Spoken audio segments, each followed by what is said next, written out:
Ignacia, en Tambo Grande, Piura. Como había dicho Mávila Huertas, está con nosotros la ministra de Vivienda, Construcción y Saneamiento, Jania Pérez de Cuéllar, a la que hemos visto desplazarse por una parte a La Libertad y por otra a Lambayeque, me parece, ¿no? De manera que tiene una visión de lo que está pasando en las zonas más difíciles en este momento de nuestro país, pero también en Lima. Y yo quisiera que nos diga qué prioridades deben saber los ciudadanos para comportarse de la manera más prudente y precavida frente a lo que pueda suceder hoy o mañana. Buenos días, Fernando. Buenos días, Mávila. Gracias por la oportunidad.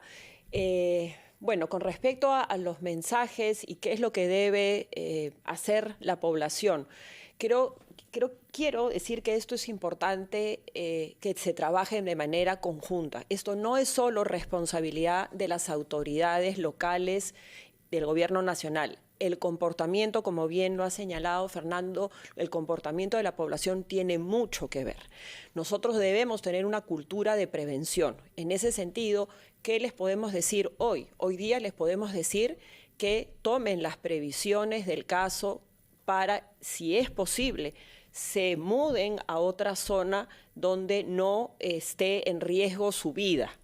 También hay una serie de medidas, de hecho lo estamos circulando, una serie de consejos, por ejemplo, crear zanjas alrededor de sus casas, se pueden organizar en cuadrillas para poder hacer zanjas en sus casas o poner sacos terreros. Ya la Municipalidad de Lima y las otras municipalidades a nivel nacional de estos 483 distritos están distribuyendo estos sacos terreros. El Ministerio también a partir de mañana va a empezar a hacer una distribución. Estos sacos terreros se ponen al frente de las casas y permiten que el agua no entre hasta las casas.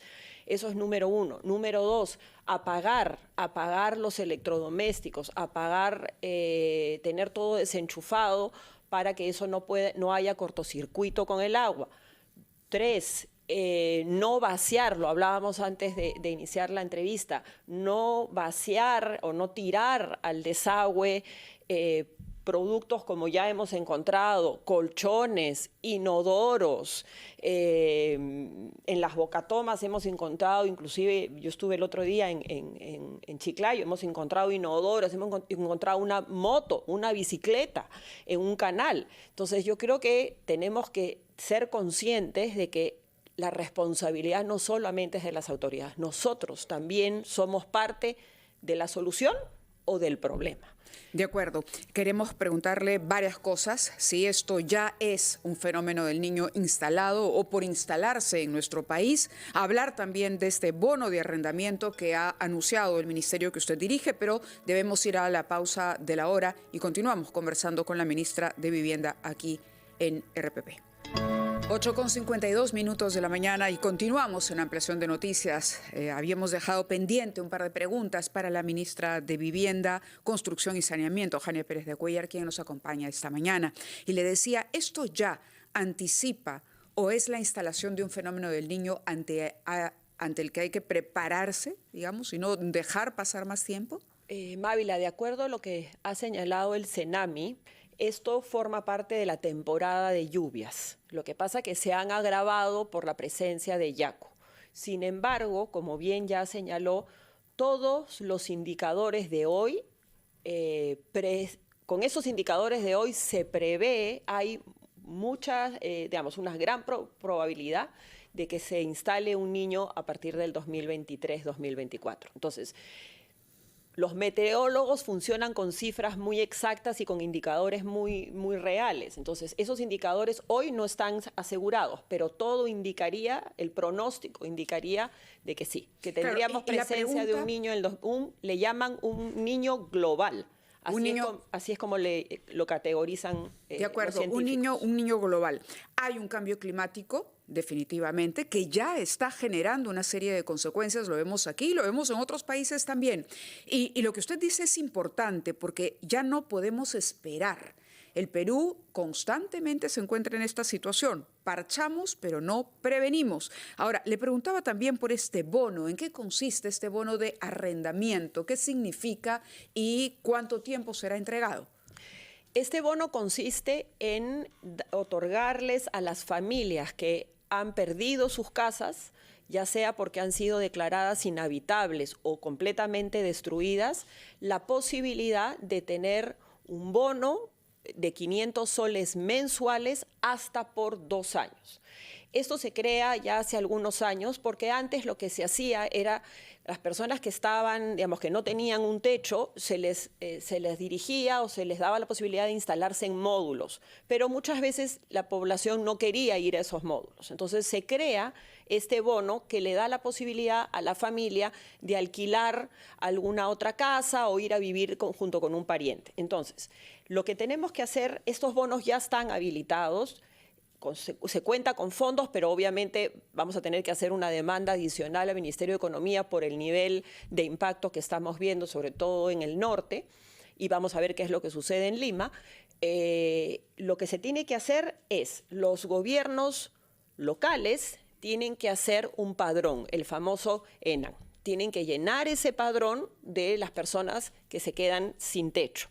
Una vez llenado ese padrón, los técnicos del ministerio cercioran que el padrón es correcto y a partir de ahí se hace una resolución ministerial activando los bonos. Tenemos hasta 10 días para que las familias puedan cobrar ese bono y se hace, como les digo, de manera mensual. Independientemente al bono, ya estamos adquiriendo aproximadamente 1000 módulos que van a ayudar a complementar también a las personas que no hagan ese trámite o que se vean imposibilitadas por alguna razón o que no hayan podido entrar al padrón. Y el padrón se va actualizando también de manera regular. Claro, entonces estamos trabajando en esos dos sentidos. Sí, porque uno se puede inscribir, pero de pronto alguien que dice, no, a mí no me va a tocar, termina siendo afectado. Entonces la información va a ir cambiando permanentemente. ¿Hay algún padrón ya inicial?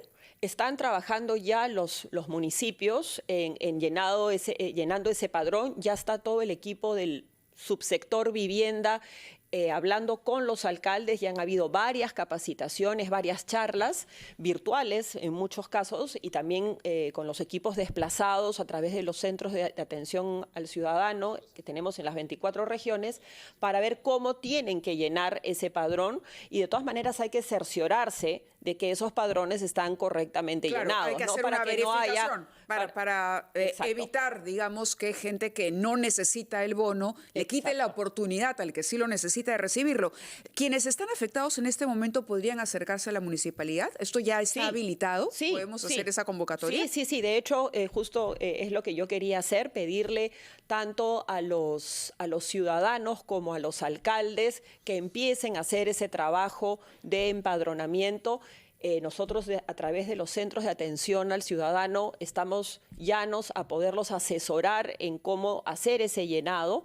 Ahora, sí es importante entender que mientras haya todavía agua, es difícil poder determinar el nivel de afectación de la vivienda. Entonces, sí hemos visto imágenes de viviendas que han colapsado, eso sí obviamente es evidente, pero hay otras casas donde todavía permanece el agua, entonces tenemos que esperar que ese agua sea succionada para evaluar el nivel del daño y ver si todavía sigue siendo habitable o no, o se le declara destruida, ¿no? Ahora, desde que usted asumió funciones ministeriales hace poco más de 3 meses, destacó mucho que había una deuda del Estado con la población que no tenía acceso al agua potable y al saneamiento.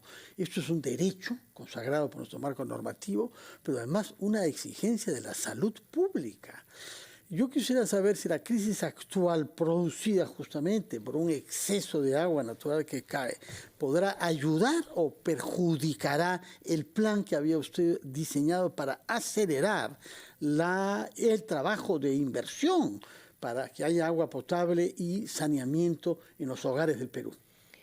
En términos de brecha, Fernando, acceso al agua, es decir, la capacidad de tener agua, no en una casa, sino en un pilón, por ejemplo, la brecha es de 9.5% de los peruanos. Y en términos de saneamiento estamos hablando de 24% de la población no tiene desagüe. Entonces, las brechas son grandes y sobre todo en el tema de agua se siente aún más, porque uno puede vivir en una casita humilde, pero uno no puede vivir sin agua. Entonces, eso se siente mucho, de una manera mucho más cruda y mucho más dolorosa, obviamente, y como bien dice Fernando, afecta seriamente a la salud. Lo que estamos viendo es, nosotros encontramos aproximadamente 270 proyectos paralizados en el ministerio cuando entramos. En 2 meses logramos destrabar 39. O sea, nos queda todavía un techo grande por destrabar. Eso es el embalse. Siguen llegando proyectos nuevos. Ahora, la emergencia actual que está afectando la región norte sí nos afecta en el sentido que hay muchos expedientes técnicos que necesitan trabajo de verificación en campo, ¿no? Trabajos de ingeniería para poder verificar la zona, y esos trabajos sí están paralizados porque obviamente no se puede entrar y verificar. Menos en este momento. Menos en este momento. Y el otro caso que también nos preocupa muchísimo es Puno. Nosotros en Puno tenemos, tenemos una cartera de más de 2.000 millones de proyectos de inversión en agua y saneamiento. 13 de estos proyectos están paralizados por las manifestaciones políticas, yo diría políticas y no manifestaciones sociales, porque tienen un carácter más político que de demanda social, y no podemos entrar para poder ejecutar la obra que ya estaba encaminada, entonces está simplemente paralizada, o retomar los análisis y los estudios de ingeniería que se necesitan hacer. Ministra, muchísimas gracias por haber estado con nosotros esta mañana. Toda la suerte del mundo para destrabar esos proyectos, pero especialmente para atender esta emergencia y para tomar las medidas de aquí en adelante que permitan que el país esté mejor preparado para situaciones que vamos a enfrentar. Es imposible decir aquí se acabó. No se acabó, por el contrario, los cambios en el clima alrededor del mundo nos van a presentar frente a situaciones de este tipo y otras que todavía desconocemos. Muchas gracias por estar con nosotros esta mañana. Gracias, Fernando. Buenos días.